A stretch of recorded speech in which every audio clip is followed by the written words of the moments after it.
အားလုံးပဲမင်္ဂလာပါကျွန်တော်ရဲ့ Zero Online Class ကနေပြန်လည်ကြိုဆိုလိုက်ပါတယ်ဒီနေ့သင်ခန်းစာမှာတော့ဒီ Illustrator ရဲ့ကျွန်တော် series နီလန်းလေးကိုကျွန်တော်လေ့လာကြည့်အောင်ပေါ့နော်ဒါဆိုကျွန်တော်တို့ဒီမှာကျွန်တော်တို့ကအခု design ဆွဲထားပြီးပေါ့နော် design ဆွဲထားပြီးလို့ရှိရင်ကျွန်တော်ဒီ file လေးတွေကိုကျွန်တော်က save တိုင်းရမယ်ပေါ့နော်ဒါအရင်ဆုံးအနေနဲ့ကျွန်တော်ဘယ်လို save မှာလဲဆိုတာလေးကိုလေ့လာကြည့်အောင်ပေါ့နော်ဒါဆိုရင်ကိုက design ဆွဲလို့ပြီးသွားပြီ design ဒါမှမဟုတ်လည်းကျွန်တော်က design ဆွဲနေသေးပေါ့နော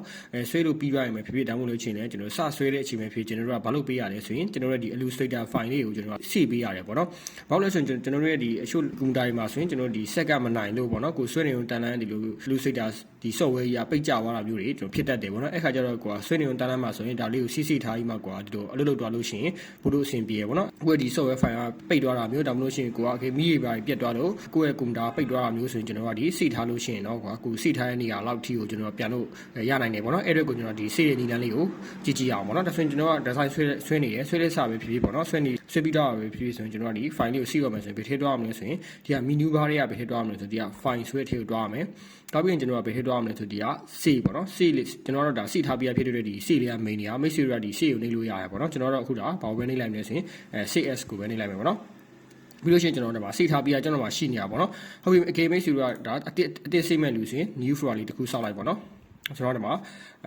Illustrator ပေါ့နော် AI ပေါ့နော် AI save လို့ကျွန်တော် folder လေးပေးလိုက်မယ်ဒီထဲမှာကျွန်တော် save မယ်ပေါ့နော်ပြီးရင်ကျွန်တော်တို့မှာ Illustrator save type ဆိုပြီးကျွန်တော်နာမည်လေးပေးလိုက်ပေါ့နော်မိတ်ဆွေရဲ့ဒီလိုအပ်တဲ့ file လေးကိုကိုပေးခြင်းတဲ့ဒီ file ရဲ့နာမည်လေးပေးလိုက်ပေါ့နော်ပြီးလို့ရှိရင်ကျွန်တော်တို့မှာအခုဘယ်လိုပေးထားလဲဆိုရင်ကျွန်တော်တို့မှာ Illustrator save type လို့ပေးထားတယ်ပြီးလို့ရှိရင်သူ့ရဲ့ဘာကိုကြည့်ရမလဲဆိုရင်ကျွန်တော်တို့ကဒါသူ့ရဲ့ type ပေါ့နော် type ကဘယ်လိုဆို extension ပေါ့နော်သူ့ extension ကဘယ်လိုလဲဆိုတာလေးကျွန်တော်တို့မှာရွေးရမယ်ပေါ့နော် okay မိတ်ဆွေတို့ကဒီ PDF file နဲ့ရခြင်း PDF file နဲ့ save လို့ရတယ်ဒီမှာလာပြီး save ရ .ai ပေါ့နော်ဒီက .ai နဲ့လာပြီးပဲ save ရဲ့အဓိပ္ပာယ်ကဘာလဲဆိုရင်နောက်ပိုင်းမှာပြန်လို့ပြုပြင်လို့ရတဲ့ Illustrator file ပေါ့နော်ကျွန်တော်တို့ကဒါပုံစံမျိုးမျိုးနဲ့ save လို့ရတယ်ပေါ့နော် okay ကျွန်တော်တို့ကတော့ဒါကိုတခြားပုံစံတွေနဲ့ကျွန်တော်က save လိုက်မယ်ဆိုရင်ဒါကြီးကိုလာပြီးမှပြုပြင်လို့မရတော့ဘူးပေါ့နော်ဥပမာနဲ့ကျွန်တော်ဒါကိုဓာတ်ပုံလေးနဲ့ save လိုက်တယ်ဆိုရင်ဓာတ်ပုံလေးနဲ့ဖြစ်သွားလို့ရှိရင်ဒါကိုကျွန်တော်ကနည်းနည်းပြန်ပြင်ချင်တာမျိုးဆိုရင်ပြင်လို့မရတော့ဘူးပေါ့နော်ဟုတ်ပြီလားဆိုရင်ကျွန်တော်ဒါလေးကိုကျွန်တော်အခုဒါ save ထားမယ်ဆိုရင်ဗာနဲ့ save မှာလဲဆိုရင် AI နဲ့ပဲ save မယ်ပေါ့နော်ပြီးရင်ကျွန်တော်ဘာကိုနှိပ်မလဲဆိုရင် save ကိုနှိပ်မယ်ပြီးလို့ရှိရင်ဒီလိုပေါက်လေးပေါ်လာလို့ရှိရင်ကျန်တဲ့ဟာတွေဘာမှတွဲရေးကြမှာလို့ဒါမဲ့ထားမယ်မိတ်ဆွေတို့ရဲ့ဒီ Illustrator version အရဒီနားမှာတော့ကွဲပြားချက်လေးရှိနိုင်တယ်ပေါ့နော်ဒါပေမဲ့မိတ်ဆွေကျန်တဲ့ဟာဘာမှလုပ်ဆရာမလို့ဘာပဲနှိပ်လိုက်မလဲဆိုရင် okay ကိုနှိပ်လိုက်မယ်ပြီးတော့ဆိုရင်သူ save လို့ပြီးသွားလိမ့်မယ်ပေါ့နော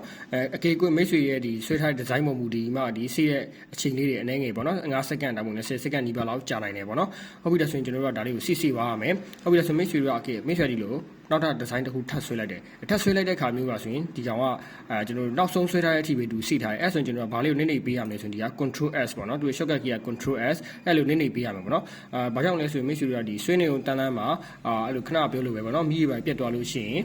်ကွဲ file တွေကဒီပြတ်ကျသွားမျိုးတွေဖြစ်တတ်တယ်အဲအကြောင်းမို့ကျွန်တော်တို့ကဒါလေးကိုအမြဲတမ်းကိုကဒီဒတိလေးထထားပြီးမှစိနိုင်ရင်တော့ဒါအကောင်းဆုံးပဲပေါ့နော်ဟုတ်ပြီလဲဆိုရင်ကျွန်တော်တို့ဒါစိထားတဲ့ file လေးတကြည့်အောင်ပေါ့နော် AI စိဆွေတဲ့ကိုကျွန်တော်ဝင်လိုက်မယ်တဲ့ဆိုရင်မှာကျွန်တော်ရဲ့ဒီက AI ဆိုတဲ့ဒီ file လေးရလာပြီပေါ့နော်အဲဆိုရင်ဒီ file လေးကိုကျွန်တော်ကဘာလုပ်လို့ရလဲဆိုရင်စိတ်ကြိုက်တာကိုပြုပြင်လို့ရတယ်ပြောချင်တာကဒါဘာလဲဆိုရင်မူရင်း file ပေါ့နော်ဒါမူရင်း file ဒါကိုကျွန်တော်ကဒါ click နဲ့ check ခောက်ပြီးမှဒါကိုပြုပြင်လို့ရတယ်ပေါ့နော်ဒါဒီလိုပြုပြင်လို့ဒါကိုကျွန်တော်တို့ပထမဆုံးနဲ့တည့်ရမှာဆိုရင်ကိုဆွဲထားတဲ့ design တွေကိုနောက်ပိုင်းမှာဒါမို့လို့ရှိရင်ကိုကနောက်ထပ်တနေ့လောက်ကြာတဲ့အခါမျိုးမှာပြန်လို့ပြုပြင်ချင်တာမျိုးတွေကိုယ့်ဒီကသူ့ရဲ့မူရင်း file ကိုစေ့ချင်တယ်ဆိုရင်ဒါမျိုးကိုစေ့ရမယ်ပေါ့နော်ဟုတ်ဒါဆိုတော့ဒါမူရင်း file စေ့တာဟုတ်ပြီနောက်တစ်မျိုးကတော့ကျွန်တော်ဘာကိုပြပေးမလဲဆိုရင်ဒီဒါကိုကျွန်တော်ကဓာတ်ပုံအနေနဲ့ထုတ်တာပေါ့နော်ဓာတ်ပုံအနေနဲ့ထုတ်မယ်ဆိုတော့ကျွန်တော်ဒီက file နဲ့ကိုပဲတွားမယ်တွားပြီးရင်ကျွန်တော်စေ့လို့မရတော့ဘူးပေါ့နော်စေ့မယ်ဆိုတော့ကျွန်တော်ဒီ Illustrator file နဲ့သူ့ရဲ့ဒီ software ရဲ့ file အနေနဲ့ပဲစေ့ပြီးမှသူကဒီဓာတ်ပုံအနေနဲ့သူထွက်ပေးမှာမဟုတ်ဘူးပေါ့နော်အကေကျွန်တော်ကဒီပိုတိုအနေနဲ့ရချင်တယ်ဆိုကျွန်တော်ဘယ်ထဲတွားမလဲဆိုရင်ဒီက export ဆိုတဲ့ထဲကိုတွားမယ်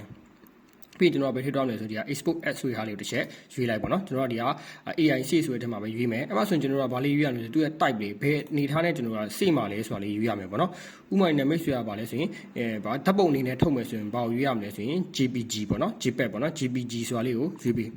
ပြီးပြီးလို့ရှိရင်နောက်တစ်ခုမိတ်ဆွေထပ်ရွေးရမယ့်ဟာပါရှိမယ်ဆိုရင်ဒီက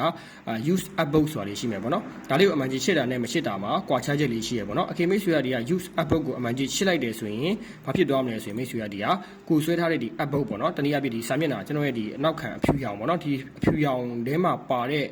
ဲ့ကိုဆွဲထားတဲ့ design ကပဲထွက်လာလိမ့်မယ်Okay မိတ်ဆွေကuse upvote ကိုအမှန်ချင်းမရှစ်လိုက်ဘူးဆိုရင်ကိုဒီအပြင်မှာဆွဲထားတဲ့ဟာတွေကအစားဒါတွေပါလာလိမ့်မယ်ပေါ့နော်ဆိုတော့ကျွန်တော်ဒါနှမျိုးလုံးကိုကျွန်တော်စေ့ပြမယ်ဒါဆိုရင်ကျွန်တော်ဒီက file ကိုတွားမယ်ပြီးရင်ဒီက export ကိုတွားမယ်ပြီးရင် export as ပြီးရင်ကျွန်တော်ဘာကိုရွေးမလဲဆိုရင်ဒီက JPG ကိုရွေးမယ်ပြီးရင်အခုကျွန်တော်ဒါကိုအမှန်ချင်းမရှစ်တဲ့ဘူး use upvote ကိုအမှန်ချင်းမရှစ်ဖ ೇನೆ export လုပ်လိုက်မယ်ပြီးရင်ကျွန်တော်ဒါ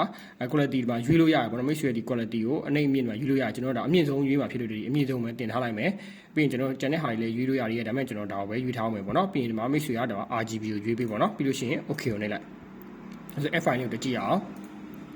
ဒါဆိုရင်ကြည့်အောင်အခုကျွန်တော်ဒါလေးဖွင့်ကြည့်လိုက်မယ်ဆိုရင်ကျွန်တော်ကဒါ use artbook ကိုအမှန်ချင်းမရှိခဲ့တဲ့အတွက်ဒီ artbook ရဲ့အပြင်ကဟာတွေပါတော့ဘာဖြစ်ထားလဲဆိုရင်ဒီက design တွေပါလာတယ်ပေါ့နော်ဒါဆိုမိတ်ဆွေကဒီ artbook အတွင်းမဲ့ကိုဆွဲထားတဲ့ design တွေရချင်လို့ရှိရင်ဘာလေးလုပ်ရမလဲဆိုရင်ဒီက file ကနေ export ကနေ export as နာမည်မတူအောင်ကျွန်တော်ဒီမှာအနောက်မှာ2လို့ထည့်လိုက်မယ်ပေါ့နော်ပြီးရင်ဒါ use artbook ကိုအမှန်ချင်းချစ်ပြီးကျွန်တော်ဒီ export နှိပ်မယ်ပြီးရင် okay ကိုနှိပ်လိုက်မယ်ပေါ့နော်ဒါဆိုရင်ထပ်ကြည့်ရအောင်ဒါဆိုကျွန်တော်ပုံနှစ်ပုံရသွားပြီဒါတော့ကျွန်တော်တို့ use artbook ကိုအမှန်ချင်းမရှိခဲ့တဲ့ပုံဒါတော့ကျွန်တော် use artbook ကိုအမှန်ချင်းရှိထားတဲ့ပုံဒါ artbook အတွင်းပေါ့နော်ဒီစာမျက်နှာအတွင်းထဲဟာပဲသူကရလာလိမ့်မယ်ပေါ့နော်ဟုတ်ပြီဒါဆိုရင်တောက်ဆိုနားလည်မယ်နဲ့နောက်တစ်ခုကကျွန်တော်ဗာလဲဆိုရင်transparent အနေနဲ့ကျွန်တော်စီတာပေါ့နော် file ကနေကျွန်တော်ဒီ export ကနေဒီက export as ပြီးရင်သူအတူတူပဲအဲ့မှာကျွန်တော်ဘာကိုရွေးမလဲဆိုရင် GPG မဟုတ်ဘဲနဲ့ကျွန်တော်ဘာကိုရွေးမလဲဆိုရင် PNG ပေါ့နော် PNG နဲ့ရွေးမယ် PNG ဆိုတော့ကျွန်တော်ဒီနောက်ခံတွေမပါတဲ့ဟာပေါ့နော်ဒါဆိုရင်ကျွန်တော် US book ကိုအမှန်ကြီးရှင်းထားတယ်ပြီးရင်ဒီက export နှိပ်လိုက်မယ်ပြီးရင်ကျွန်တော်ဘာကိုနှိပ်မလဲဆိုရင်ဒီမှာ height ဖဲထားမယ်ပေါ့နော်အမေဆိုတော့ဒီ quality ရော့ချင်တော့ဒီ medium တွေပါလေရွေးလို့ရတယ်ကျွန်တော်တို့ဒီ height နဲ့ပဲပြပေးမယ်ပြီးရင် okay နှိပ်လိုက်မယ်ဒါဆိုရင်သူကဘယ်လိုတဘောတရားဖြစ်သွားမလဲဆိုတာကြည့်အောင်ဒါဆိုကျွန်တော်တို့ဒီမှာဒီကောင်လေးဒါဆိုရင်သူကဘာမှပါတော့ဘူးလဲဆိုရင်ဒီကနောက်ခံမပါတော့ဘူးဒီနောက်ခံအဖြူရောင်ကြီးကမပါတော့ဘဲနဲ့ကျွန်တော်တို့ရဲ့ဘာပဲပါလာမယ်ဆိုရင် design only ပဲပါလာမယ်ဒါကိုလည်းကျွန်တော်သိရမယ်ဘယ်လိုမျိုးအခါမှာကျွန်တော်တုံးကြလဲဆိုရင်ကျွန်တော်တို့ရဲ့ဒီ logo တွေပါဆွဲတဲ့အခါဆိုရင် logo တီးတန့်လေးပဲရချင်တဲ့အခါမျိုးကိုယ့်ရဲ့ design တီးတန့်လေးပဲရချင်တယ်နောက်ခံ background ကြီးမပါချင်ဘူးဆိုရင်ကျွန်တော်တို့ကဘာနဲ့စီပေးရလဲဆိုရင် PNG နဲ့ကျွန်တော်တို့က export ထုတ်ပေးရတယ်ပေါ့နော်ဒါဆိုရင်မိတ်ဆွေတို့ဒီ visit အနေနဲ့ဆိုရင်တီးရမှာဆိုရင်ဒီကကျွန်တော်တို့စေးတဲ့နေဒီ Illustrator ရဲ့ file like ကိုစေးရနီအဲ့ဒါမှပဲကျွန်တော်တို့ကဒီနေ့ကျွန်တော် design ဆွဲထားတယ်မနေ့ဖန်ကြရင်ကျွန်တော်ဒါကိုပြန်လုပ်ချင်တယ်ဆိုရင် file ကိုကျွန်တော်တွားပြီးမှဖွင့်ရမှာပေါ့နော်ဒီမှာတနည်းအားဖြင့်ဒီ file ပေါ့နော်ဒီ file လေးကဒါကျွန်တော် Illustrator file လေးဒါလေးကိုကျွန်တော် click နဲ့ check ခောက်ပြီးမှဖွင့်ပြီးမှကျွန်တော်တို့ကနောက်နေ့ကျရင်ကိုပြန်ဆွဲချင်တယ်ဆိုရင်ဆက်ဆွဲလို့ရတယ်ပေါ့နော်ဒါကိုတီးရမယ်နောက်တစ်ချက်အနေနဲ့ဗာလဲဆိုရင် export ထုတ်တာတဲ့အနေနဲ့ဆိုရင် basic အနေနဲ့မိတ်ဆွေတီးရမှာဆိုရင်ဒီက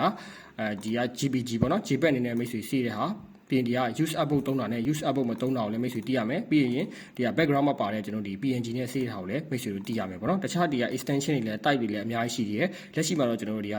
JPEG နဲ့ PNG နဲ့ကိုအဓိကသုံးကြတယ်ပေါ့နော်နောက်ဆိုတော့ဒီမိတ်ဆွေတို့ဒီ Illustrator ရဲ့စေ့နီးရဲ့ကျွန်တော်တို့ဒီသူ့ရဲ့ export ထုတ်တဲ့နည်းလမ်းလေးရဲ့နားလည်မယ်လို့မျှော်လင့်ပါတယ်ကျေးဇူးတင်ပါတယ်